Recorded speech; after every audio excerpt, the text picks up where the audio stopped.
guys! Welcome back to my YouTube channel! So today is Tuesday. Happy Tuesday! And nasa work na si Baba.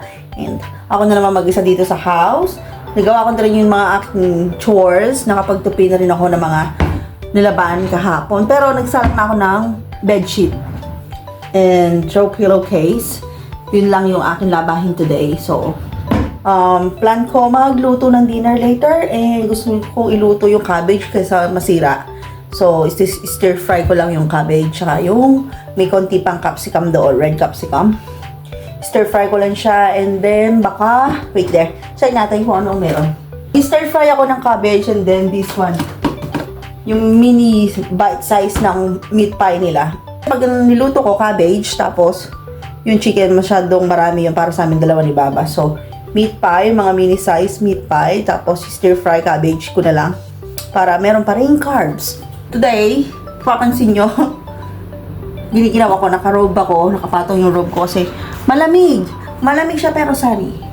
Parang pa winter, pero yung winter kasi dito medyo malayo pa. Mag-autumn muna bago mag-winter. So, yeah, pero yung hangin niya malamig. Buti hindi masyadong sumasakit yung tahi ko eh. But anyway, nakapagkape na rin ako at nanonood na lang ako ng YouTube. Tapusin ko lang yon and nakapag na pala ako, na-upload ko na pala yung last vlog ko na nanood kami ng movie ni Baba at bumili kami ng microwave egg cooker, which is hindi ko pa natatry. Baka i-try ko siya for my lunch. Mamaya, ima-microwave ko yung egg, lalagyan ko ng tomato and ham or bacon. Papakita ko sa inyo kung paano siya gamitin. First time ko siya gagamitin. Nakita ko lang siya sa TikTok. And nung nagpunta kami ng Kmart, meron pa siya. Konti na lang yung natitira doon. Siguro masyadong mabenta. And yeah. Yun lang. Papakita ko sa inyo yung lunch ko later. And habang inaantay ko matapos yung bedsheet, tinan nyo maaraw. Maaraw siya. Pero malamig. Hindi pa ako nakakaramdam ng kahit anong init. Anyway, sabi ko kay Baba, gusto ko nang magkaroon ng parang pinaka-mini coffee table dito sa aming veranda. Kasi pwede ka maglagay dyan table and chairs. Palabas kasi yan. Gusto ko maglagay dyan para dyan ako magko-coffee at tatambay. Kaso, pag tumambay naman ako dyan, nahihiya ako. Hindi naman sa nahihiya na bakit ako tumambay doon. Nahihiya ako kasi madalas yung mga neighbor dumadaan. So, nahihiya ako na makapag-communicate sa kanila. Pero maganda siya. Malaki yung space niya. Pakita ko sa inyo. Ayan o. Pwede dyan or pwede dito. Pero bahala na. Bahala na kung saan ko siya ilalagay. Naghahanap ako sa marketplace ng medyo mura-mura. Kasi gusto ko lang mini coffee table para pagka umaga, which kahit naman walang araw doon, masarap pa rin mag-inom ng kape kasi nakikita ko kay Karsada. Kasi usually dito ako nagkakape sa may aming drinking area. Makikita mo naman yung daan doon kaso may mga halaman pa rin. At saka ang daming langgam doon sa table na yon. Sabi ko nga palitan na namin yung table. Pero hindi pa sa ngayon, hindi pa yun ang priority. Gusto ko magpalit ng outdoor settings doon. Pero hindi pa sa ngayon, hindi pa siya priority. So anyway, so baka mini coffee table for me din sa outside. Dami kong dada, di ba? Anyway, finish. So, wala akong masyadong ma-share sa inyo. Kumbaga, mga everyday routine ko lang, which is yung routine ko very boring. Kasi hindi pa ako nakakapag-work dito. Next month, magwa 1 year na ako dito sa Australia. And mag-a-active na yung aking bridging visa A. And makakapag-apply na ako ng Medicare and makakapag-apply na ako ng work. So, kailangan ko i-prepare yung aking CV. Kasi ibang format dito sa Australia ng CV kumpara sa atin, yung mga resume natin. So, yun ang aking gagawin para makaredy na makapag-submit online application. Kasi ang dami talagang hiring sa online, sa Indeed.com or Indeed app at saka Seek.com, Seek app. Ang daming hiring doon. Pero syempre, may mga qualification din naman na hindi pasok sa criteria ko. Hindi pasok sa akin. Pero meron pa din naman na hindi naghahanap ng experience. Pwede. So, magbabaka sakali tayo. Kapag naka-ready na ang lahat ng aking requirements. Anyway, ako muna ay mag-chill-chill dito habang naantay ko yung message ni Baba. And yeah, balitaan ko kayo mamaya pagkakain ako ng lunch. Gagawa na ako ng aking lunch. Yung egg at saka, hindi ko na pala siya lalagyan ng capsicum kasi gagamitin ko siya mamaya ang dinner. So, ham na lang. Magtatagtad ako na ham. Wait lang. Ito pang sunny side up, pero hindi ko siya gagamitin. So, omelette. Ang ating gagawin. Teka, ayusin natin yung camera. I got the ham and 1 piece of egg.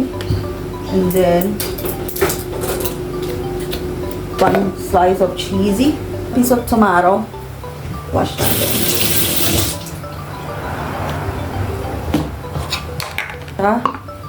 I-pipit yung egg. Isang itlog lang ako. Hindi ko kasi maubos. So, kaya natin ng tomato. Nakasalang na yung last na aking nilalaban. Ano na lang yun? Junakova. Yun na lang ang aking nakasalang. Buti maganda yung panahon, mainit, maaraw, mabilis matuyo. Ako'y nai-stress kasi hindi ko alam kung ano yung isusuot ko for next weekend. Kasi lalabas kami, di ba? Magna-night out kami at birthday nung anak ng aking partner. Ayoko sanang umattend kaso kailangan dahil yung bunsong anak uuwi din agad. So, kami ang yung si Baba ang magdadrive pa uwi. Kaya hindi na siya masyadong makakainom. Mga 3 glass lang ng beer. Ako hanggang ano lang, nung nakaraan, nung nagpunta kami doon, parang 6 lang yata yung nainom ko. 6 o 5. Yan, tomato. And then, lagyan natin ito dito. Tatapon ko. Tomato at saka yung ham. Ito. 2 piraso. Pero hihiwain ko na lang siya ng pino. Hindi naman pino, maliliit. Bacon sana. Alam ko may bacon pa kami. Pero, wag na. Ham na lang.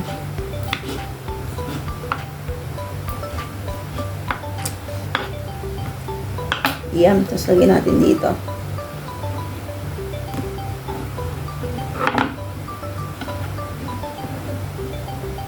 Kuha tayo ng fork. Saka natin haluin.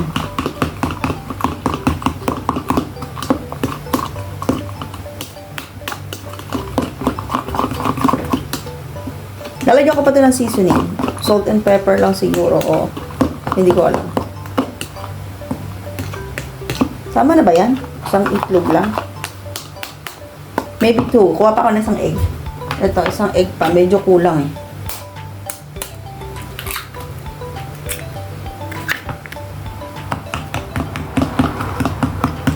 Yung cheese sa ibabaw ko lang ilalagay. O, panahin lang pang seasoning. Salt.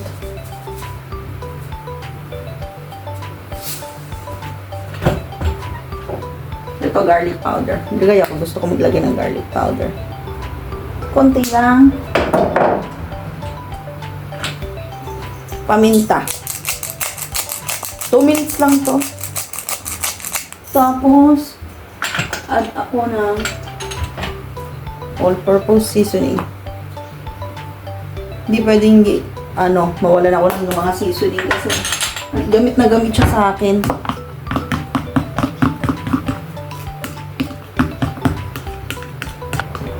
Lagay ko na siya dito.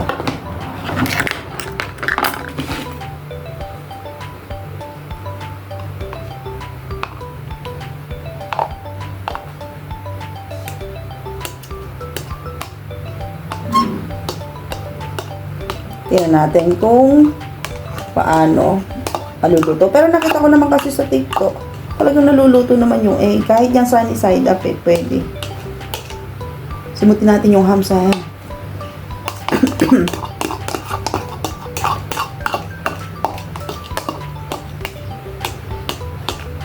okay. Then, lagyan natin yung cheese. Ayun.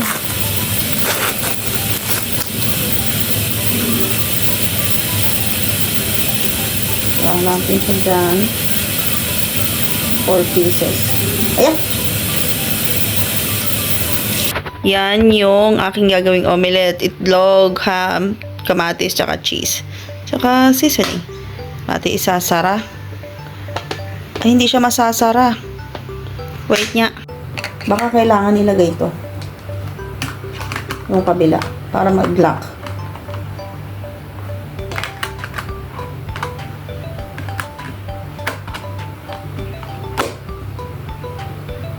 Hindi ko alam. Hindi ako sure. Wait lang. Hindi ko alam. Hindi ako sure. Anyway. Wait ko kayo dyan. Lagyan natin sa microwave. Sana tama itong pinagkagagawa ko sa buhay ko. Then, 2 minutes. Wait natin matapos ng 2 minutes. So, habang inaantay natin, magpupunas muna ako ng mga hinugasan ko kanina. Pag kasi wala dito si Baba, hindi ko agad pinupunasan yung mga hinugasan ko, lalo kung konti lang. Pero pag andito yung pinupunasan ko kasi ayaw niya nang may nakatambak. Yung para bang Filipino way, yung pinapatiktik natin. Ay, hindi ito dito. Oh, hindi, pwede pala sa anyway. So, ganon. Tignan natin kung maluluto. Parang hindi naman kasi siya masasara, pero parang okay naman. Baka mali ako nung nilagay ko yung molder na pinakasang pang side. Tignan natin kung anong mangyayari. Maluto. Kailangan mag-vlog para may ma-i-upload ako, para consistent ako at mapansin ako ni YouTube. Kasi gusto ko talaga mag-earn dito sa YouTube. Gusto ko ma-monetize kasi, diba, para kahit hindi ako, wala pa akong work o hindi pa ako makahanap ng work, meron akong extra income. Ayan, matatapos na, malapit na. Okay, tingnan natin. Oh, mainit. Yung cheese pala yun, nakala ko basa pa yung itlog. So, lalagay ko siya sa saucer. Akala ko yung itlog yun. Yung ano pala. So, ayan siya, oh. Omelette. Diba? Easy omelette. Ayan siya, oh. Yan ang easy omelette na gamit ang microwave egg cooker. Diba? Easy breakfast lang. So, madali lang siyang gamitin. So, kainin natin sa, yan ang aking lunch. Hindi pala breakfast, lunch pala siya. Very useful. Sa Kmart talaga madami kang mabibili na gamit na kakaiba pero useful. Hindi masasayang pera mo. Diba? Mamaya ako nahugasan yan. Kakain muna ako ng lunch ko. So, ayan, oh. Diba? Mukhang masarap naman. Kasi nilagyan ko ng cheese. Cheese pala yung nagme-melt. Kakala ko itlog. Pero makikita nyo, luto yung itlog. Ayan, oh. Tapos kamatis. Yung kamatis, kahit naman hindi siya masyadong luto, kinakain naman talaga natin. Siyang ginagayat lang, diba? Pero yung ham, luto na yan. Kasi sobrang manipis lang yan. So, try ko siya kainin. Ang galing. Okay. Taste test. Hihipan ko kasi yung loob niyan mainit tsaka kamatis.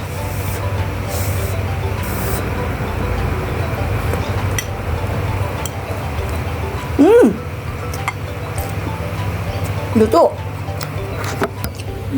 Ito yung itlog. So, kung gusto nyo pala ng mabilisang lunch lang or breakfast lang na hindi ka nagagamit ng stove or ng mantika, anything, bumili kayo sa Kmart no ng microwave egg cooker. Mura lang siya. $5, dalawa na siya. And yeah, ganun lang. Magbabati lang kayo ng itlog at lagyan nyo kung ano gusto nyo ilagay. So, ayan.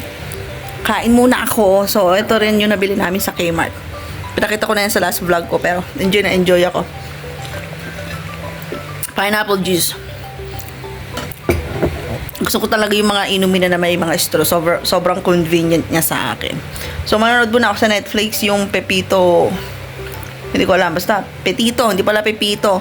Petito siya. Pero feeling ko napanood ko na yun dati sa ibang platform. Pero ngayon lang siya lumitaw ngayon lang nila nilagay sa Netflix. Alam ko, napanood ko na yan dati.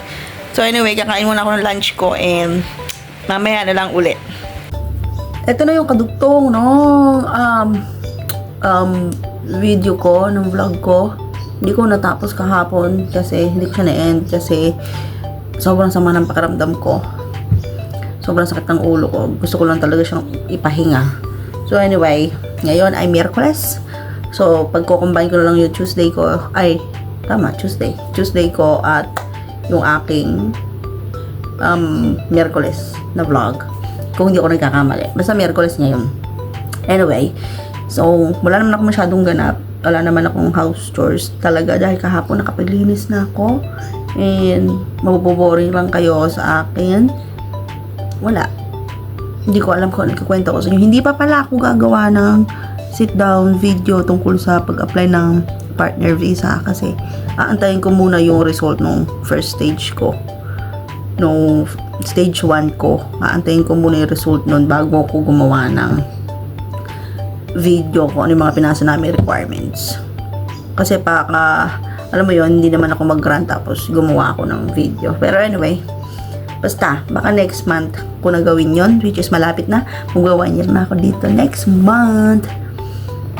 And yeah, Miyerkules, mamaya pupunta kami sa grocery. Kasi kailangan ko ng yung tights or stocking.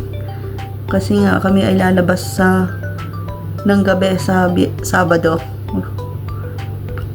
Kami ay mag-iinom, so magpapalda ako. So gusto ko lagyan ng tights or stocking na manipis, pero black. Hindi masyadong dark kasi bagay siya. Ayan, magbuboots ako. Bagay siya doon. At saka medyo hindi ako confident magsuot ng skirt. And medyo naiiba yung panahon kasi. Tag-init dito pero ang lamig ng hangin. So gusto kong nun kasi nagkakaroon ako ng lamig-lamig sa legs, mga kati-kati, mga butlig-butlig pagka sobrang lamig. So, kailangan ko magsuot nun. So, meron tinda nun sa Kohl's, sa shop nila. Bibili ko para matry on ko. And yeah, mamaya na lang ulit at hindi pala ako nag-breakfast today. Yesterday gumawa ako, di ba, ng omelette ko. Ngayon hindi. Nagkape lang ako tsaka kumain ako nung graham crackers. Yun lang ang aking breakfast. Hindi na ako magla-lunch. And antayin ko si Baba. Normal time siya makaka-uwi today. Tapos punta kami ng shop para makabili kami ng ibang kailangan dito sa bahay na panluto. And yun nga yung tights ko. And kailangan kong bumili ng siguro toner. Kasi paubos na yung toner ko. Sana mag-sale to. Ang mahal kasi nito eh. Yung maliit na to parang 12 or $8. 12 or $8. Mahal. Nag-aantay ako mag-sale. Pero ito talaga kahit na hindi ako magsasawang ipakita sa inyo. Ito talaga kahit hindi sale, binibili na ako ni Mama kasi alam niyang gusto ko. Sobrang ganda. Lakas makaputi ng balat. Though hindi naman ako sobrang puting-puti na. Pero nakikita ko nagla-lighten yung skin ko. Lalo na sa mga mga uneven area. Yung mga tagu-tagong area. Alam niyo na yun. And ito din. So, ito, kakabili ko lang na to, tapos ito, wala na. Kailangan ko to kasi may micro-peeling siya. So, mamaya ito ang pabibili ko. Hindi na ako bibili nung overnight repair kasi inuubos ko na lang to. Hindi na ako bibili. Gusto kong gusto kong maging consistent sa pag-upload ng video ko sa YouTube. Kasi para engagement, para everyday o kahit every other day meron ako na ma-i-upload sa inyo. So, sana supportahan nyo ako and sana hindi kayo maboring sa mga pinag-upload ko kasi wala talaga akong masyadong ganap dito kundi yung routine ko lang everyday. Magde-decide pa rin ako kung ano isusuot ko sa Sabado. Pero talagang nag-i-skirt ako na magde-dress kasi pag nag-dress ako malamig, wala akong pang-cover sa braso kong malaki. Mahiga muna ako or baka manonood ako ng TV sa sala. Yun lang at mamaya na lang ulit pag andyan na si Baba. Hindi ko alam kung kaya kong kumuha ng short clip sa Kohl's. Tingnan natin. Nakauwi na kami. Galing kami ng shop. Bumili na ako na to. Slimming sheer tights. Sheer pala tawag doon pagka medyo transparent. Pero yung tights talaga para siyang leggings na. Ganon yung texture. Ito, sheer tights. Slimming sheer tights. Ganyan siya. $5 lang yata to. And ito, nakasale siya. $5.50. So, yan. Try natin yung pink. Dapat kukunin ko yung malaki pero hindi na. Ito muna. Ito muna yung toner na aking gagamitin. So, panginit dito sa kwarto. Si mama nag-aayos dun sa labas ng trash bin. Hindi ko napapatayin yung ceiling fan. Ako ay iinom ng tubig. Galing kami ng Kohl's. Ang binili lang namin snack. And then yung dinner namin. Eto. Nakita ko sa inyo. Mag-fish kami. I know, bukas pala yung fish namin. Eto. Frozen meal. Kasi we can't even bother cooking. And then bumili siya ng kanyang prescription. And then bumili ako ng another bote na to. At tinan nyo, paubos na. So, bumili kami ng bago. Uubusin ko na yan ngayon. Salin ko lang to.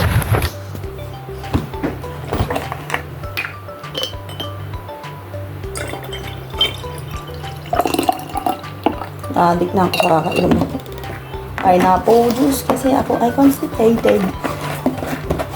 Medyo ng fiber sa katawan.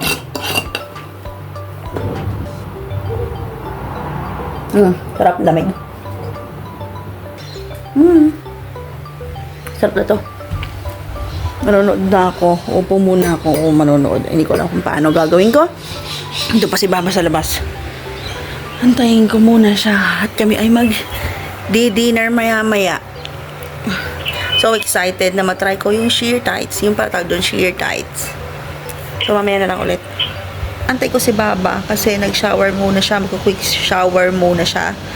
And kami ay manonood uli ng aming Korean. And sasalang niya, pagkatapos niya mag-shower, for sure, sasalang niya na yung dinner namin. So, habang inaantay ko siya, manonood muna ako ng TV and ng Netflix. Tapos, habang inaantay ko, ay mag-scroll muna ako ng aking mga emails and messenger ko, may mga messages sa akin. And, yeah, mamaya, pakita ko sa inyo pagka naluto na namin. Kasi microwave lang naman yun. Ma-microwave mo lang naman yung frozen meal na yun. And yeah, yun lang. Pakita ko sa inyo mamaya. That's our dinner tonight. What do you call this? Guys, Okay, with some macaroni thing. Macaroni and veggies. What's the white one? Is it the cheese? Cheese. And then it's the chicken. I mix my veggies into my macaroni. That's our dinner, Baba. Is it yum? Yum, yum. It's really good. I'm gonna try the macaroni. Beware of the poisonous dog frog. One judge can be deadly. Garrett, wait! We try the cheese. It's macaroni with the I like it. It's yum. I said wait! Yum, yeah. Kakain mo na nga ako. There we go. Get back to the poison bed. Yes, It's chicken. The frog aquarium is bolted and locked because it is home to two poison dart frogs, Wilma and Fred. Poison dart frogs Yummy. secrete deadly toxins from their skin. Now the bolt is there, but the lock is his small dart Macaroni. ring. Wilma's poisonous buddy is nowhere to be found. Wait, what? Oh yeah. So, you got a missing frog. We have a hand rash. Hi guys, hi Beanies. Dito ko na i-end yung vlog ko na to para ma-edit ko na at ma-i-upload ko na sa aking YouTube channel. So, I hope you guys like this video and comment down below and share this video or subscribe and click the notification bell para updated kayo sa aking next video. And see you on my next one. Have a good one. Bye!